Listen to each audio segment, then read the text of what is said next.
Hi friends, welcome back to my channel. आज আমি আপনাদের সাথে একটা দুর্দান্ত রেসিপি শেয়ার করতে চলেছি, ব্রেড পকোড়া, যেটা কিনা বাচ্চাদের বড়দের সবারই খুব পছন্দের। এটা আপনারা ব্রেকফাস্টে বা সন্ধ্যের স্ন্যাক্স হিসেবেও খেতে পারেন। তাহলে চলুন দেরি না করে রেসিপিটা দেখে নিই। এখানে আমি 4টে মিডিয়াম সাইজের আলু ভালো করে সেদ্ধ করে নিয়ে ওটাকে আমি ভাত দিয়ে ম্যাশ করে রেখেছি। আর এখানে আমি বেসন নিয়েছি, 2 কাপের মতো বেসন নিয়েছি। এই বেসনে আমি ফার্স্টে নুন অ্যাড করব, হাফ টিস্পুনের মতো শুকনো লঙ্কার গুঁড়ো, আর 1/4 টিস্পুন হলুদ গুঁড়ো, আর 1/4 টিস্পুন বেকিং সোডা। এটাকে আমি খুব ভালো করে ফার্স্টে মিক্স করে নেব। এবার এটাতে খুব অল্প অল্প করে জল অ্যাড করে আমাকে একটা ঘন ব্যাটার তৈরি করে নিতে হবে।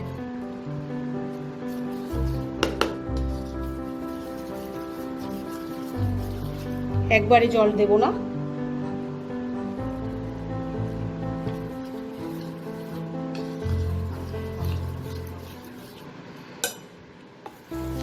ব্যাটারটাকে ভালো করে তৈরি করে নিয়েছি। এটাতে একটুও লাম্পস নেই।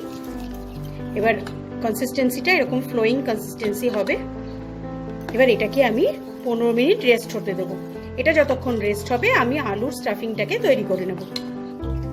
এখানে আমি একটা প্যান বসিয়ে নিয়েছি, এতে আমি 2 টিস্পুনের মতো তেল দেব। তেলটা গরম হয়ে গেছে, আমি এখানে 1 টিস্পুন জিরে দেব। জিরেটাকে আমি কয়েক সেকেন্ড নাড়াচাড়া করে নিয়ে এবার আমি আদা আর কাঁচা লঙ্কা বাটা দিয়ে দেবো।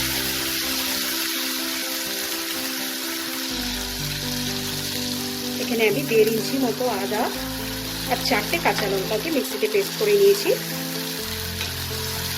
আপনারা চাইলে কাঁচা লঙ্কা কুচিও দিতে পারেন।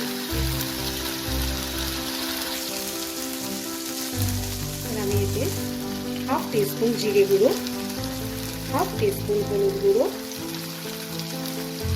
হাফ টিস্পুন ধনে গুঁড়ো দিয়ে এটাকে ভালো করে মশলাটাকে মিশিয়ে নেব। 30 সেকেন্ডের মতো আমি এটাকে নাড়াচাড়া করব। এবার এতে আমি ম্যাশ করে রাখা আলুটা দিয়ে দেবো।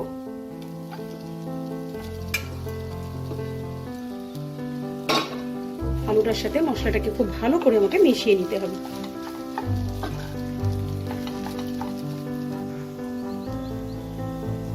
আমি এখানে নুনটা দিয়ে দেবো। এবার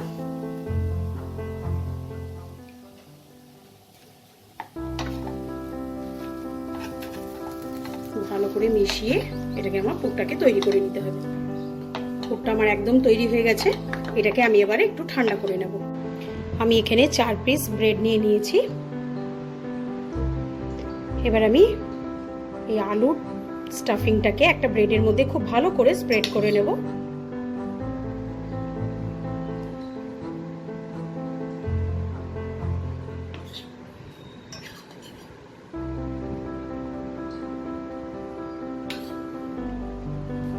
আরেকটা ব্রেডেও আমি স্প্রেড করব।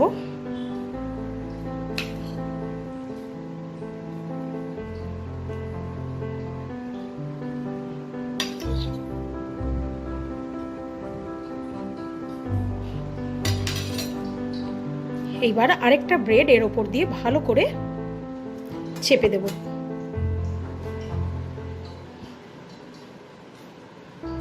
এবার আমি এটাকে কোনাকুনি ব্রেডটাকে কেটে নেব।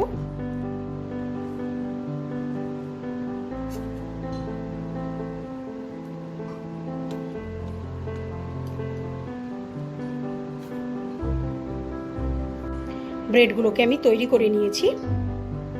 এখানে আমি অনেকটা তেল গরম করে নিয়েছি, কারণ এটাকে আমার ডিপ ফ্রাই করতে হবে। এবার এখানে যে বেসনের ব্যাটারটা আমি তৈরি করে রেখেছিলাম, এই ব্যাটারটার মধ্যে এরকম ভাবে ব্রেডটাকে চুবিয়ে আমি গরম তেলের উপর দিয়ে দেবো।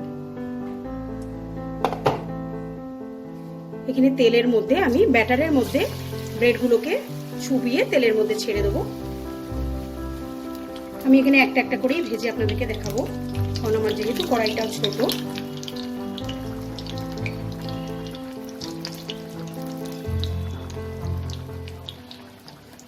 একদম স্লো টু মিডিয়াম ফ্লেমে আমাকে এই ব্রেডটাকে ভেজে নিতে হবে। দুপাশ থেকে এরকম লাল করে আমি ভেজে নিয়েছি। এবার এটাকে আমি তুলে নেব। ঠিক একই প্রসেসে আমি সবগুলো ব্রেড পকোড়া ভেজে নেব।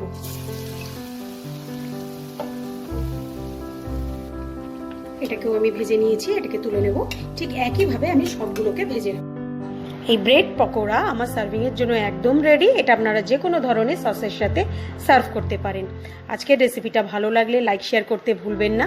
আর যারা ফার্স্ট টাইম আমার চ্যানেলটাকে ভিজিট করছেন তাদেরকে অনেক অনেক অনুরোধ, আপনারা প্লিজ আমার চ্যানেলটাকে সাবস্ক্রাইব করে আমার পাশে থাকবেন আর বেল আইকনটা ক্লিক করতে ভুলবেন না।